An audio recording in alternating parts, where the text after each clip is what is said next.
Hi, I'm Jennifer Potter, Executive Director of Be Well Texas. Too many people are struggling alone these days, and alcohol and drug deaths are increasing. We started Be Well Texas to offer high-quality, science-based addiction treatment and recovery services anywhere, even at home. We provide compassionate, caring support virtually or in person. In many cases, there is no cost for treatment if you don't have insurance. Really. Welcome to Be Well Texas. We're glad you're here.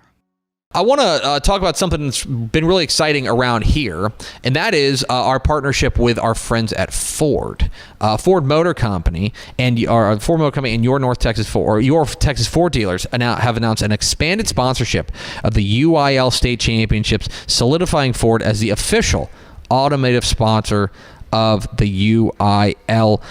As part of the new commitment, Ford will now support all UIL extracurricular activities, including athletic, academic, and music state championship competitions. In addition to the sponsorship, Ford is celebrating the 20th anniversary of the prestigious Built Ford Tough Player of the Week Award and Player of the Year Award. This campaign has become one of the most celebrated in Texas high school sports, recognizing standout athletes, student athletes, for their on-field performance, leadership, and commitment to excellence. Ford will honor some of the most decorated players who have received the award over the years, with a special focus being on their achievements both in high school and beyond. Guys like Jalen Hurts, Patrick Mahomes, Kyler Murray, all former Built Ford Tough Players of the Year, and we're partnering with them to amplify that. Dave Campbell's Texas Football, we're going to be amplifying the celebration through our partnership through all of our different platforms, so Texan Live, as well as here on this program and over the course of our social media as well, and TexasFootball.com. We're really, really excited to be partnering with Ford to help celebrate all of the things in Texas high school sports across the landscape. So more to come on that. There's more information on TexasFootball.com, but we're so thrilled to announce that partnership in Texas and the Texas Ford Dealers' expanded partnership as the official automotive sponsor of partner of the UIL State Championships. We certainly are very, very excited about the future there.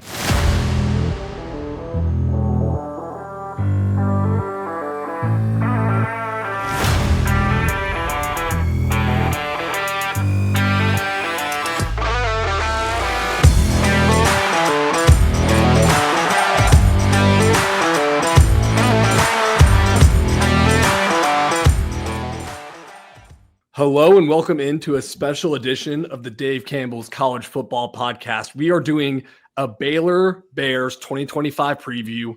Got the regulars here. I'm your host, Carter Yates. That is senior writer Mike Craven.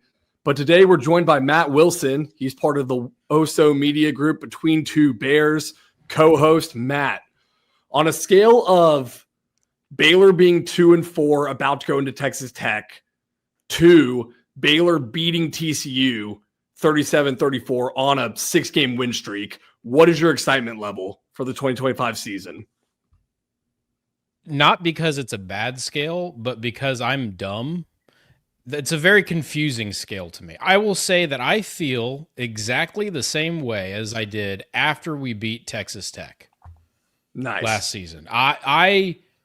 Yes, we have proof of concept. We have hope with realistic reasons for that hope. I am fired up. This is the most, I think, excited and invested that I have personally been in the Baylor football program since probably right after 2021, with less questions, but maybe going back even to the early 2010s. Like I'm fired up. I'm fired up. I'm not sure we could overstate how big of a sliding door moment that Texas Tech win was. Baylor loses that game, and there may be a new head coach in Waco. All of a sudden, Baylor doesn't lose another game until the bowl game. What is your read on where Dave Aranda is in his tenure? You know, last year he goes in like probably on the hottest seat in the state, probably next to Sam Pittman in Arkansas in the country. How do fans feel about it right now? Is it cautiously optimistic? Is everybody back on the train? Like, what are the vibes? How many more movie references are we going to get from him? I think is my first question. I think this fan base is starting to understand how deeply authentic the Dave Aranda experience has been thus far. And we're learning learning to love him, right? I think that we understand that if there's something wrong, he is going to acknowledge it. He's not going to sweep it under the rug, and he's going to try to fix it. It has not been a massively smooth process in doing that so far. But last year, the second half of the season, I cannot emphasize how important that was enough for the attitude towards this program. Pair that with the recruiting successes last offseason and now this offseason, and this program feels like it has momentum again. You look at what happened right after the Big 12 championship, it feels like that momentum was just kind of lost. Maybe not wasted, but lost. And it feels like this program has it again. Dave Aranda himself, we saw the proof of concept with what he put together last season. We'd like to see a little bit more from the defense, of course. That's going to be a running theme through our conversation, I'm sure. But now that we've seen it, can we match the expectations this season? And then I think we're good for another 2 or 3 years. I truly do. If we can match what we have set ourselves up to do, we're good. Another massive disappointment, and I think the experiment probably takes us a turn south pretty quick. Well, like you mentioned, I mean, Dave Aranda is doing his damnedest to keep the momentum going with an all-time movie reference. It's The Wolf of Wall Street. Matt, what was running through your mind as he's saying this in the press conference? I have the text message up to the college football obsessed text group that I have here. And I believe what I said was, for the first 15 seconds, I was 100% sure it was AI.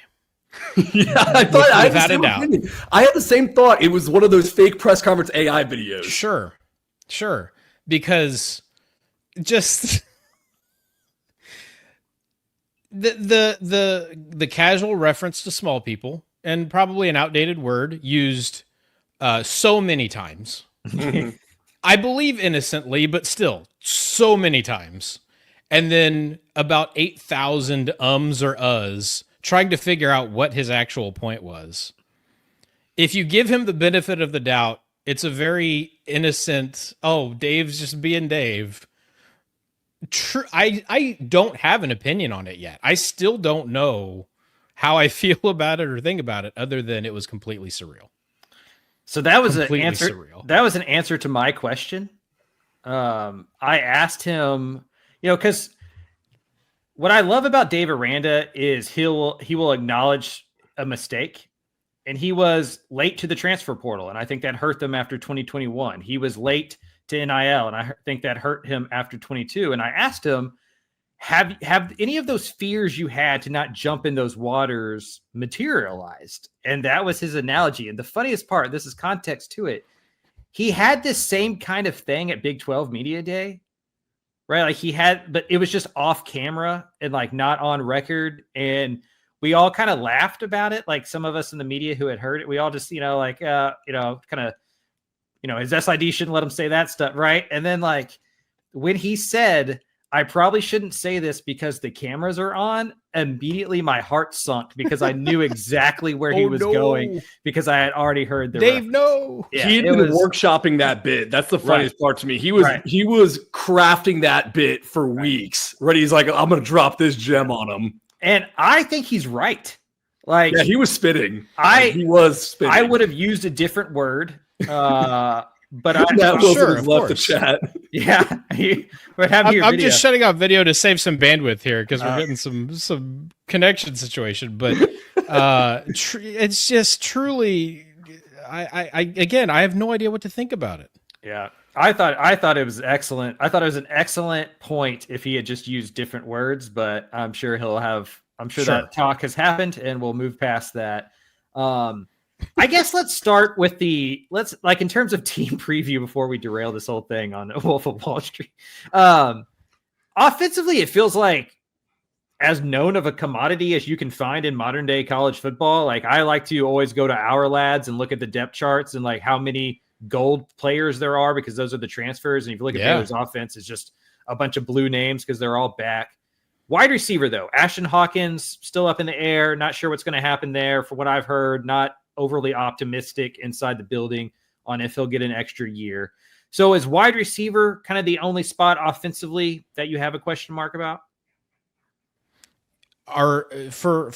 This conversation, the context of this conversation, I would like to expand it to pass catchers, if you don't mind, because I think when you include a Michael Trigg and you include a Josh Cameron as these really big body, almost hybrid tight end type player, and then you add in a Kobe Prentice from Alabama, a Cole Wilson from Texas State, you at that point have your basketball team style conglomeration of a pass catching unit. Not to mention, I think Bryson Washington is an extremely underrated pass catcher.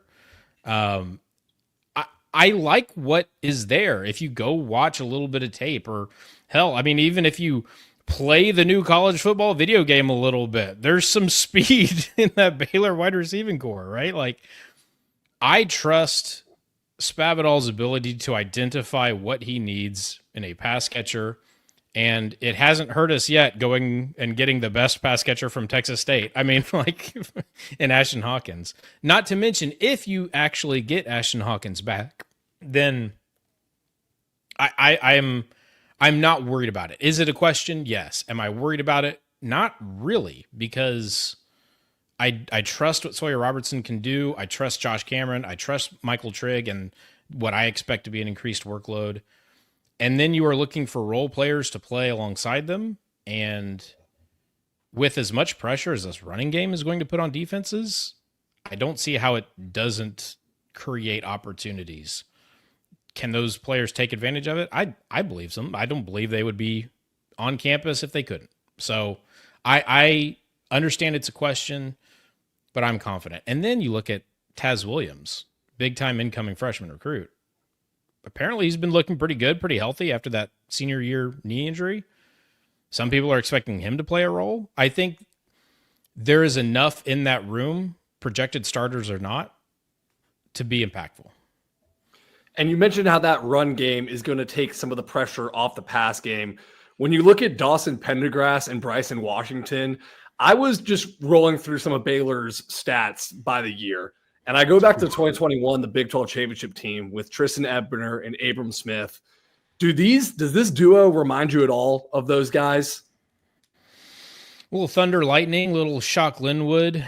Who was paired with Shock Linwood back in that? I can't even remember, but let me go back. It's on the tip of my tongue too. Thank you. Seastrunk? Seastrunk was in the little bit different timing there, but I know what you're thinking. Yes, those two, absolute change of pace from each other, both equally as effective in my opinion. But I think you need to use your peripheral vision just more harder. Just take one step over to the left or right, and you will see Caden Knighton, who has been talked about nonstop by this coaching staff. I am super excited to see what he can do, because I don't think they're just going to bury another talented running back on the bench like Bryson Washington's first year. And Caden Knighton's going to get some touches, and I think they will all be quite electric, especially when you look at the offensive line and the continuity they have. So I guess the big conversation is on the defensive side of the ball. I think it's mostly in the secondary. We can talk about the other positions, obviously, but I think secondary is my biggest question mark. And I think the real reason why is, like, do you have much faith that Caden Jenkins gets back to freshman year Caden Jenkins, or what are your thoughts on kind of the Baylor secondary and what that's going to look like? Was the secondary specifically an issue in 2024? Yes. And I also think they were given almost zero help by this pass rush, or that pass rush specifically. Obviously, the defense as a whole, single unit, they have to help each other out. And the defensive line itself did not really add that star pass rush individual. I think when you look at the additions made to the linebacking room, right? Phoenix Jackson, Marion Wilson, Winston, Matthew Fobbs White. I think you have a couple of specific body types that are meant for pass rushing. You have a space eater in the middle with the transfer from Texas A&M. I'm going to see if you can get his last name because I can't. Not correctly on the first try. No, I'm really bad at names. But I think there's enough talent in the secondary to be as good as they were last year to start the season and continuously improve. I don't know that we need, even though Baylor fans want it, I don't know that we need to have this top 20 or top 30 unit on the defensive side of the ball to accomplish the goals that Baylor wants to accomplish this year. It needs to improve, but I think we're all maybe a little worried about it. Like the whole season hinges on this secondary being an elite unit. And I know that it has that in them, but I think it has the bodies and the intelligence, the guidance, and the coaching to be an improved unit and be in the top third of the conference instead of being lower quarter conference like it was last season, according to PFF. Talking about how the secondary you believe is the most important unit on this team. Craven and I were just talking about it with Auburn coming in week 1. Right off the bat, you're going to expect a lot of the secondary, ask a lot of the secondary. What's your confidence level in it? Not the ideal lineup to test this secondary, not the one that I would choose with this Auburn receiving core. Now, if I had to have my choice of quarterbacks for this secondary to be tested by, Jackson Arnold would honestly be pretty high up on that list. I don't mind that matchup quite at all. But tackling is going to be extremely important.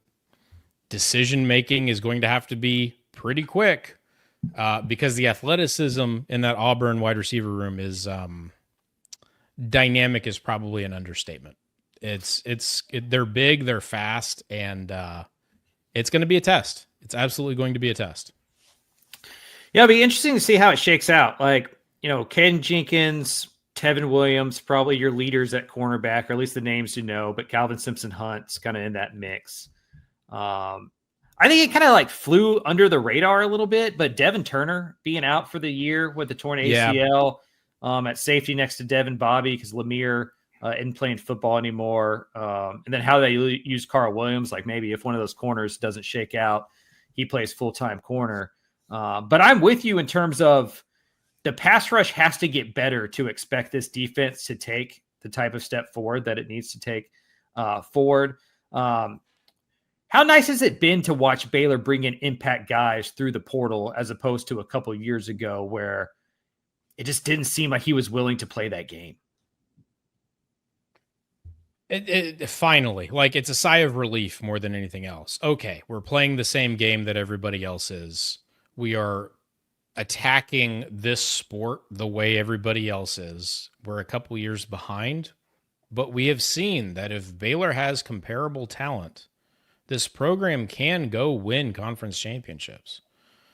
It doesn't even have to be high-level incoming talent, but if that talent can be developed and now especially kept on campus for multiple years, there's no reason a Baylor can't go win a conference championship and be in the conference, be in the conversation multiple years in a row. I want to figure out how to package this question, Matt, because Dave Aranda took a lot of years off being a defensive coordinator, defensive play caller, and Baylor improved starkly from where they were in 2023. But it wasn't like a vintage Dave Aranda defense, if that makes it. It wasn't like the 2019 LSU defense. And of course, they didn't have the exact guys there for that. But what is your confidence level that long-term Dave Aranda can manage being a head coach and a defensive play caller? Very high. Last season, not to mention an offensive coordinator change, but you also have Powledge shifting roles midway through the season. I think we're going into this season with stability. We know what Dave Aranda's role is going to be. We know what Powledge's role is going to be. Like we understand who's doing what way before the season starts. And I think that continuity is going to do massive things for what is likely a more complex day-to-day situation for a player to comprehend and then execute on than at other schools. I also think having some linebackers that actually can play a zone is really, really important. Like, because Matt Jones, love everything he does with the exception of playing the pass. Like, he could not do it.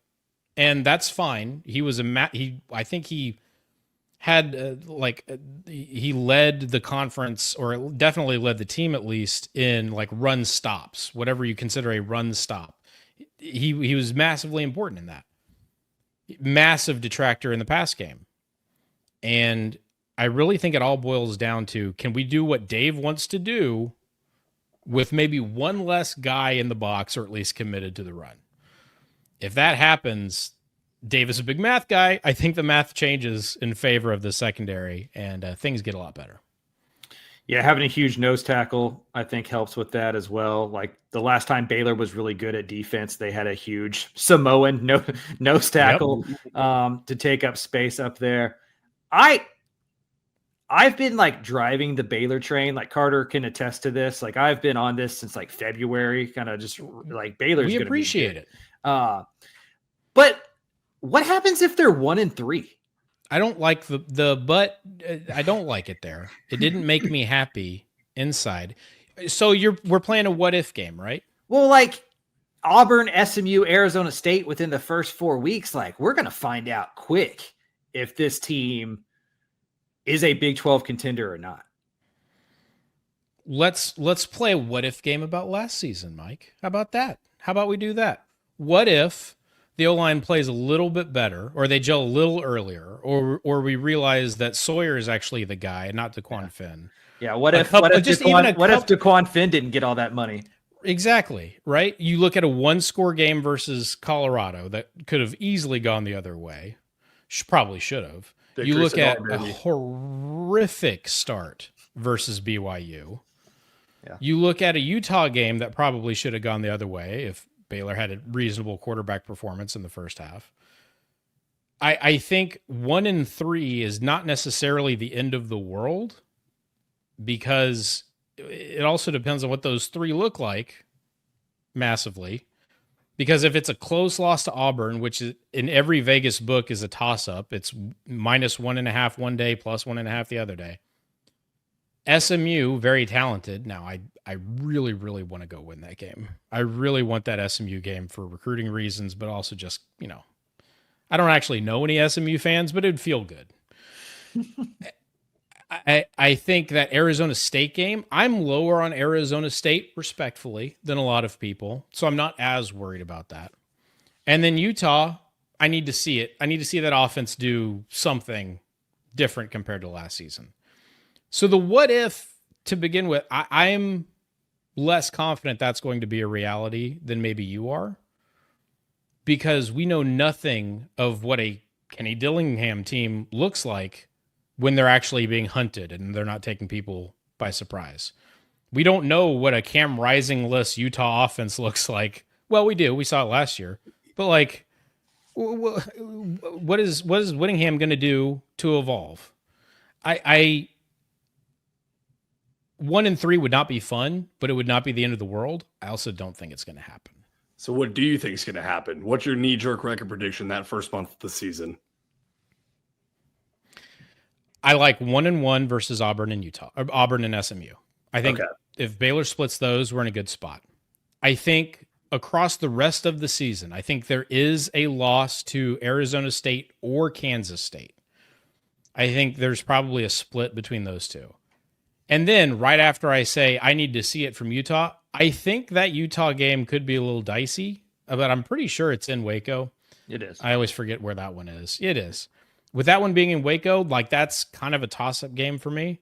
That's a 9-3 season. And with this conference, with as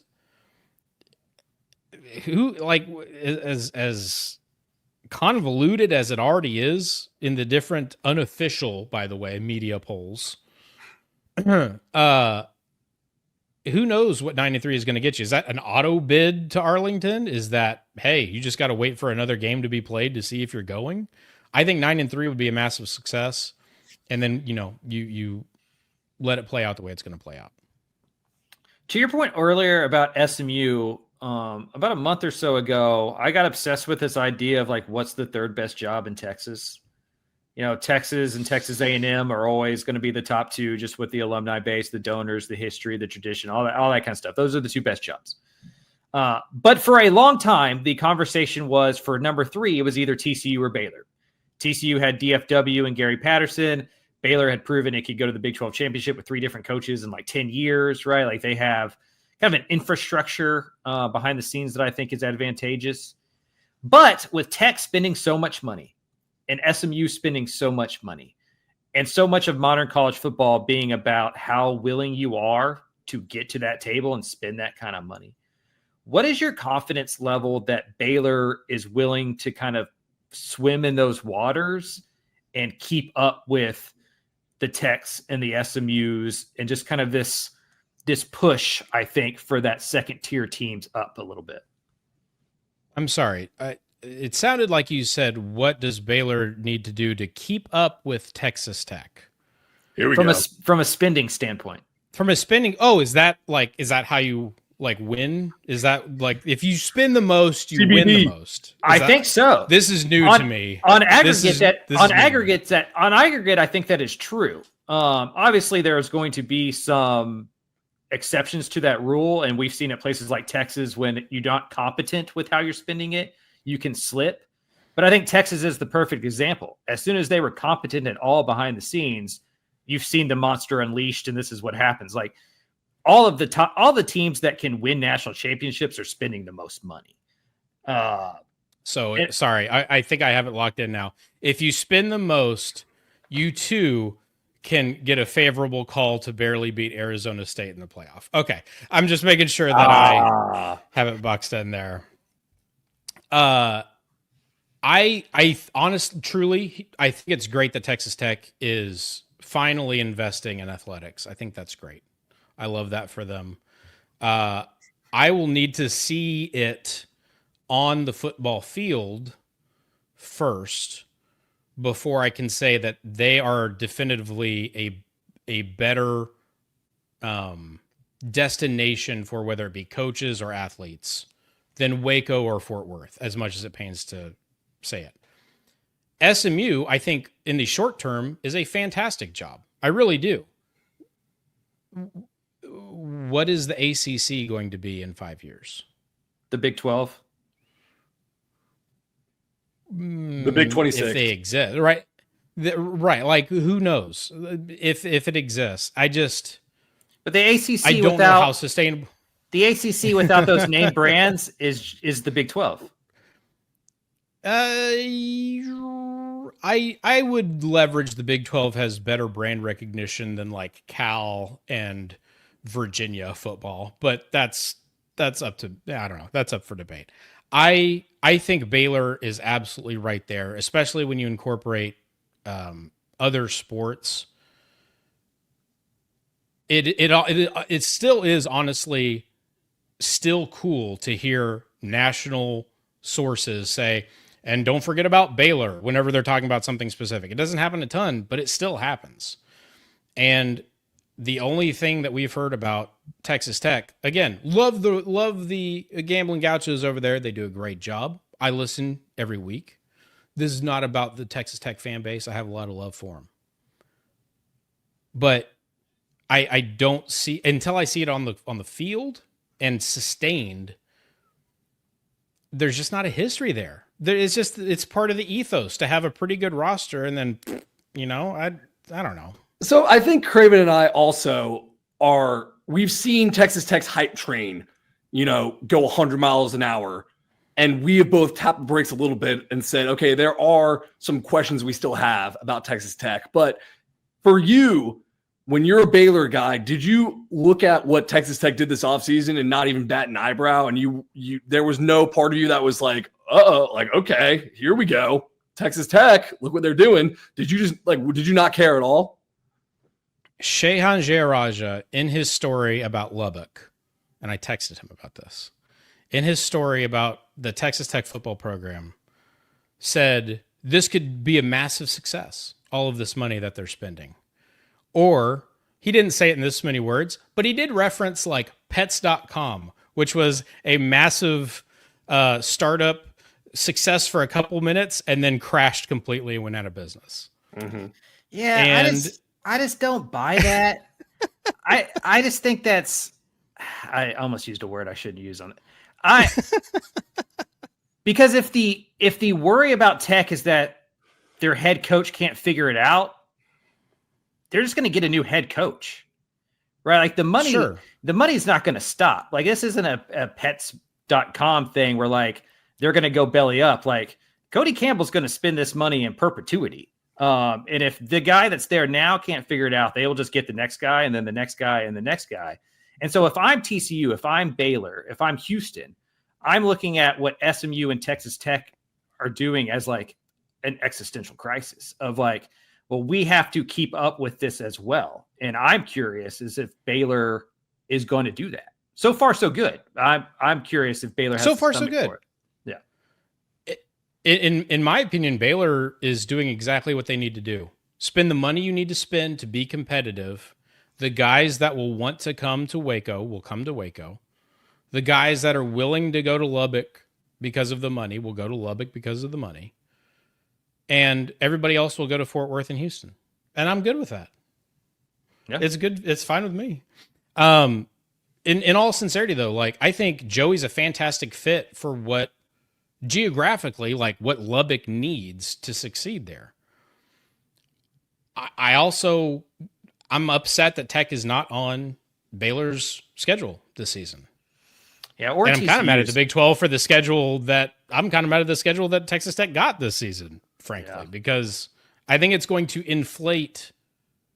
Well, that's not fair. I don't know how successful Tech is going to be in actuality on the football field, but their schedule is going to give them every opportunity to look just as good as they could be. Wait, hold on. Did Baylor and TCU not play each other this year? Is there no rivalry or battle? They play. Baylor and TCU do. But in October. Tech doesn't play TCU or Baylor. No butt game. Yeah. No butt game. Yeah. Shame. Yeah, I just find it fascinating. I find the pecking order and the hierarchy of it fascinating because for a very long time the sport was the same, and now all of a sudden it's changed, and that is going to have ripple effects. I think revenue share can help all of these teams get better, and I think Baylor is definitely positioned to be one of them. I think a lot of people are looking at Tech's season and going, well, if it doesn't work, then it's a failed experiment. And my point would be, if it doesn't work, they're just going to do it again. like they're just going to keep doing it and doing it and doing it. And like they're betting on eventually they will find the head coach. If it's not the guy that they have, they're going to find the head coach and the ability to do it at some point with that amount of money. Do you think the Big 12 needs that? Does the Big 12 need, because like to my point earlier, I don't think the Big 12 has a Miami or a Clemson or even a Florida State. Like I don't know what we would say the biggest brand in the Big 12 is. Does the Big 12 need a villain, like a team that everybody can root for in the same way I think you saw with softball, how like people either rooted for Tech or they rooted against Tech in a way that really drove up ratings? I have been having so much more fun with a level playing field Big 12 in terms of parity than having the big evil bad guy that influences how the conference moves and acts. It depends on your goal. If your goal is to have a conference member be on First Take multiple times a week, then yeah, you probably do. I don't have a need for that. I just want to watch my team play competitive games against other good teams and have a chance to send a team to the playoff or two teams to the playoff or however many makes sense and then compete on a national scale. I understand that there's a difference between the SEC and the Big 12 in terms of competitive advantage. I understand that. In terms of talent, I understand that. I just want to watch my team play teams that my friends are fans of and That's what college football is to me. Yep. I don't need my school to spend $1 billion every year to be marginally better than they would be, as long as we're still competitive. So I'm going to assume that you think of the Big 12 Texas teams that Baylor is the best job and the best positioned for long-term success. Correct me if I'm wrong here, but that's what I'm going to assume you think. And I'm going to ask you to defend that case. Why Baylor is the best job out of the Texas teams in the Big 12. Geographic location, right in the middle of the triangle. You can access DFW recruiting. You can access Houston recruiting, even going east or going west a little bit. I think the facilities are competitive. The NIL is going to be competitive. The rev share is going to be competitive. The coaching success is evident. There is a history of winning. And I don't know that the Baylor infrastructure will ever allow itself to be surpassed by such a large amount that there aren't other arguments for a student athlete to go there, especially when you include other sports, right? Because frankly, basketball is really important to me too. So that's always in the back of my head, whether I want to admit it or not. But in terms of sustainability, if you are a new football coach at Baylor, there's a really good chance you're going to find yourself in the conference championship game within 2 or 3 years. Like if you look at the last 15 years of history. Yeah, Rule, Aranda, Browse built it up. Damn near Jim Grobe too. There is a good mix of all the elements you need to build a strong on-field product. And the off-field product isn't terrible. I'm enjoying this existential conversation here. I think a lot of the schools, like if I'm at Tech and I'm at SMU and I'm asking them why they're all of a sudden spending all this money, I think the thing that they would say is they're worried that a big split is coming and they want to spend at the level of these SEC and Big Ten schools to not get left behind, to kind of show like, hey, we have value. You have to include us if the Super League thing happens and the ACC and the Big 12 go away. As a Baylor fan, do you worry about Baylor's plot in the future of college football? Or do you think Baylor and schools like Baylor are going to be included whenever this thing takes its new form? I don't understand how you could leave Baylor out. Because if you leave Baylor out, then you're likely leaving TCU out. You're 100%. Right. Like, I think the worry is that the SEC, the Big Ten, and then like Clemson, Miami, North Carolina, Florida State go, or, and those kind of schools like go and do their own thing. Like, do you think that could be true, or cool? Do you think they're already kind of doing their own thing, like, and that's fine. As long as I have Baylor football playing other Texas teams, and they are competitive, commensurate to the amount they are investing, time, resources, whatever it may be. That's cool with me. I'm not here to win national championships. Otherwise, as a fan, if national championships were important to me in football, I would not be a very happy fan being a Baylor fan. I would go to Walmart and put on a burnt orange t-shirt and be just as miserable, but in a different color. And I'm here for college football. I'm not here for, I don't know. It is an existential question, right? What do you want to be? What is the goal of your athletic department? Mm-hmm. And I think if the goal of your athletic department is to remind people that you exist, okay. If the goal of your athletic department is to generate pride in your school and produce good student athletes who are good representatives of your school and who are good people, awesome. That's kind of why I'm involved, I think. Who knows? You mentioned how the Big 12 does not do preseason media polls anymore. Did you do your own preseason media poll for the Big 12, and where did Baylor end up in this? We did. We did. Evan and I did our own media poll, spent a whole episode on it. I'm still feeling confident about where I had most of the teams. I think I was a little high on Houston. I'm a big Willie Fritz respecter. I think I had UCF a little bit higher than where they're likely going to be. And I probably had Utah too low. We had Baylor at 1. As you should. As we should. Of course. I had so much fun watching Arizona State last season. I had so much fun watching Arizona State last season. This Cam Scattaboo guy, was he like important to their offense at all? Nobody's ever told me an answer to that. With him and Sam Levitt, but a lot of Cam Scattaboo, he almost beat Texas single-handedly. Threw a touchdown pass, puked on the field, ran a touchdown. He was all over the place. I haven't seen any graphics where Cam Scattaboo is one of the top 5 quarterbacks in the Big 12, but I've seen a bunch where Sam Levitt's number 1.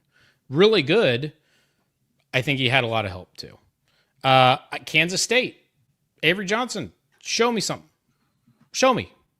I think you're a really fun player. Show me. And then I don't know who else. Iowa State lost way too much on defense for me to really consider them like, oh, they're going to have an even better season than their all-time greatest season, which ended in a blowout in the Big 12 championship. Baylor's done this before, recently. They're going to do it again. I really, really like the way this sets up for Baylor this season. I think senior leadership where it matters, tweaks to the defense where it matters. The offense feels full and complete, and they have like an off season with the same system. The defense has the same play caller 2 years in a row. The weaknesses are now led by different people. Like, I think it lines up. It lines up for me. I can see it. I'm a little biased. Yeah, I can see it too. Quarterback's back, great offensive line. They get a pass rush in the secondary, turn it around. I think Baylor is a true contender for the Big 12. You heard it here first. Matt Wilson, Baylor versus Texas Tech in the Big 12 championship game. Matt, I didn't say that second part. Matt, thanks so much for joining the podcast today. You can catch him, guys, on Between Two Bears, part of the Republic of Football podcast network. He's also part of the OSO Media Group. Matt, thank you so much for coming on the pod. My pleasure. Sick and Bears.